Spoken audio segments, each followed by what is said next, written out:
Okay guys, the iPhone 16 literally came out today and I had to cut myself the iPhone 16 Pro Max because, you know, if it ain't Max, it ain't right.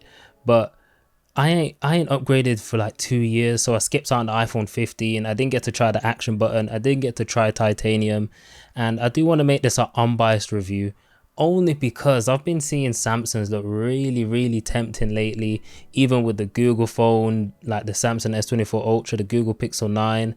Those phones in particular have been looking real good. But anyway, let's get into this first impression slash unboxing video and let's see what we think of the phone. And I'll be honest, this is an unbiased review, but one thing we can all admit as users of any single phone is that Apple's unboxing experience is just unmatched. I've unboxed an S24 Ultra, even though I don't have one. I did unbox one. It's a good feeling, but there's just something about Apple and the attention to detail that they put into the box design. So like depending on what color your iPhone is, the logo and the print of like the word iPhone is in the color that your phone is. So mine's got a tint of desert in the logo and the print of the phone. And I did choose desert because when I saw it, it's the new color of this year. It's meant to be the standout one. I did think it was going to be the best, but having looked at like other people's like natural titanium, boy, it's like it looks like a hazel gray and it looks really good. It's got me thinking I should have got the natural titanium. But yeah, Apple's unboxing experience is nice. Just two tabs, one at the top, one at the bottom, and because of the weight of the phone, you can easily slide off the top and it just gives you a nice aesthetic reveal. And that's the desert for you guys. I don't know if this camera's doing it justice. Like when I look at it in real life, it has a tint of like rose gold kind of to it, and I've got nothing against rose gold, but if I knew it was rose gold, I wouldn't have got rose gold, you know what I mean? But yeah, everything about the unboxing experience is amazing.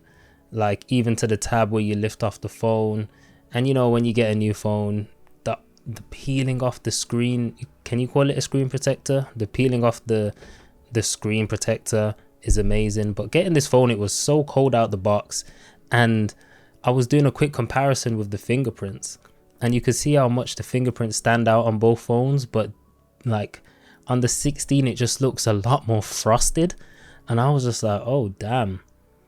But you know, the experience of getting a new phone and then having to touch it to kind of mess up the smoothness kind of upsets me.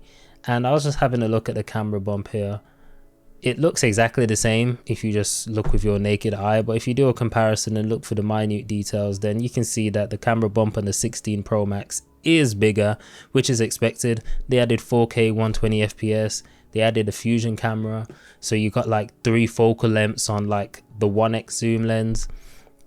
But there is the phone in all its glory and beauty. Look how good it looks. But don't worry, I'm not going to sit here and just glaze the unboxing experience of Apple. I actually have used this phone for a bit while I'm making this video, and I do have to say I did try the camera control. I don't think they're calling a button, just the camera control feature, and I thought you would. It's just a bit weird to me. It's not an actual button. It's like flush on the screen, so you have to like press down an extra bit harder to actually get it to press down. But once you press it down, it opens up your camera and then you can go from there. It does feel a bit unnatural if you're using it in like a normal portrait position, like when you're just taking videos for social media. If you're doing like videos for YouTube and stuff like that, then the placement of the button makes a bit more sense. But because I hold it in my right hand, it's like under my thumb, and it's just weird. But coming from the 14 to the 16 Pro Max, I do get USB-C, which is nice. Everything in Europe is now basically USB-C as a standard, so it's nice to have that. I still do get the SIM tool because in Europe we still have the SIM, even though this year they were pushing me to have like the eSIM. I am with EE, but I'm just like, hey, if the SIM tray is there, I'm still going to use it. Like, if it ain't broke, don't fix it. And if you ain't forcing me to change, I ain't changing. You know what I mean? But there is the phone. It's it's so clean. And I know the major question that everyone's going to be asking is, should you upgrade to the iPhone 16 Pro, 16 Pro Max? And obviously, because I have the 16 Pro Max, I'm going to tell you the answer. If you don't have a 15, I wouldn't upgrade. If you have a 14, I would consider it. If you have a 13 and below, I'd say yeah, it's worth it 100%. Apparently this iPhone has the best battery life in any iPhone since the 13, because the 14 was meh, the 15 was a letdown. So this is supposed to be good. Plus it's got everything you need for AI. And if you ain't got the iPhone 15, you're not gonna have Apple Intelligence, which is a funny one, because even though the phone did drop and it's built from the ground up for Apple Intelligence, it actually doesn't launch with Apple Intelligence. So stay tuned for the full review.